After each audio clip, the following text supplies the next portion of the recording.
Welcome to being a teenager. Sucks. The future takes away your present from you, literally. Wow, philosophical. It might sound a little sad. I know. I'm adulting right now. Okay, and next to it is a tough thing to go through the We didn't exam. even tell them what the thing was.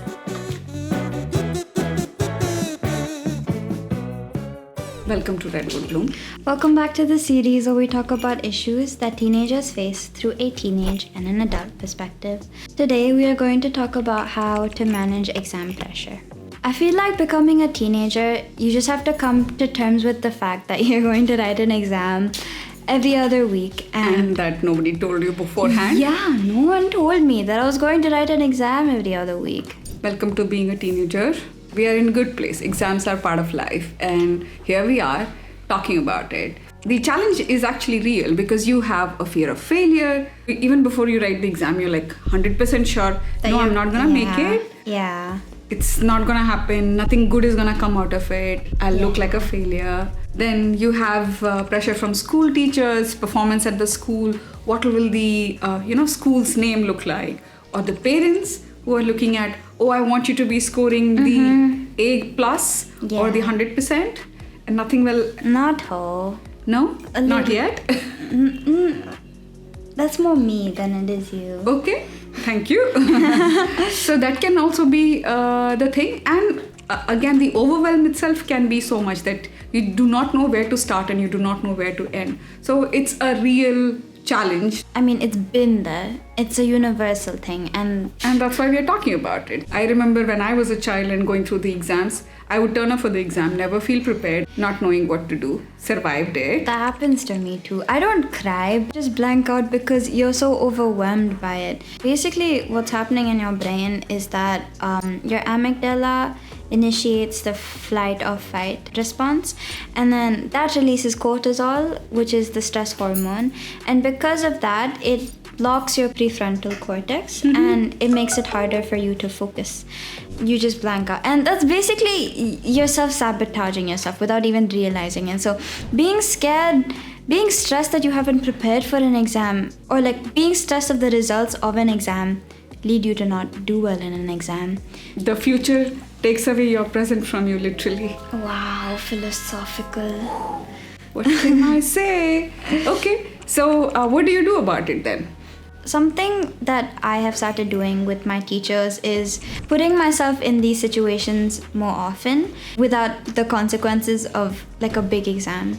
So me and my teachers have started doing practice tests a lot whenever that we can, when I have study hours, and physically forcing yourself to write a paper in exam conditions. Because of the repetition, you're not going to be scared of the place or the situation. It's more of the content that is differing.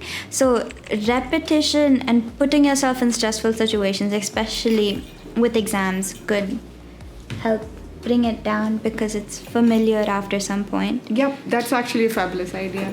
Repeating yourself, because then it gives a confirmation to the brain that you have experienced it. Then you are not as scared about the conditions that you're going to be in. The other thing that we can possibly look at or think about is breathing. Believe it or not, it sounds very cliche, but one way to bring down your stress levels in the body is to get in touch with the physical body, and breathing helps reduce the stress. We speak about Hoffman's technique, that you breathe, inhale, hold, exhale over a period of time, like 2-3 minutes, and you would realize that your stress levels actually come down. The other thing that I want to be able to touch up is your inability to break down the content, feeling overwhelmed, which then results in procrastination because you're delaying, as you actually do not know where to start. It is not the... because there's so much content. Correct. It's, you just feel like not doing it, or like it's easier for me to not do it than just do it all at once. Yeah, and that's also a fact that the planning ability for teenagers is not fully... Because our brain isn't fully developed. Yes, you're not as competent in planning. It might sound a little sad, I know. But having said that, that's something that is necessary. That's necessary to be able to plan your exams better. So how do I break down this huge chunk of information into or exam? smaller pieces, right? Doing all of this before your exams would help dealing with the stress during the exam. But with all of this done and you still feel a little worried about going into the exam, you don't want your prefrontal cortex to shut down. Breathing probably is one of the things that could help you.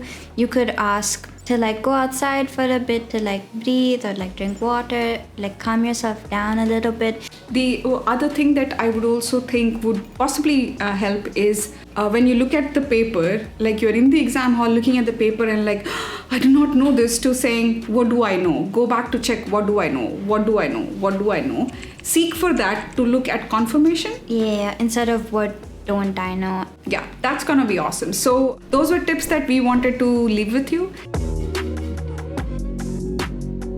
And wish you really, really well for tackling these exams and the stress of the exam. Okay. How are you going to implement these tips in your life if you will have your exams coming in the next 2 hours, in the next 2 days, in the next 2 weeks? Yes, looking forward to hearing back from you, and all the best for the exams. Do really, really well. Bye-bye.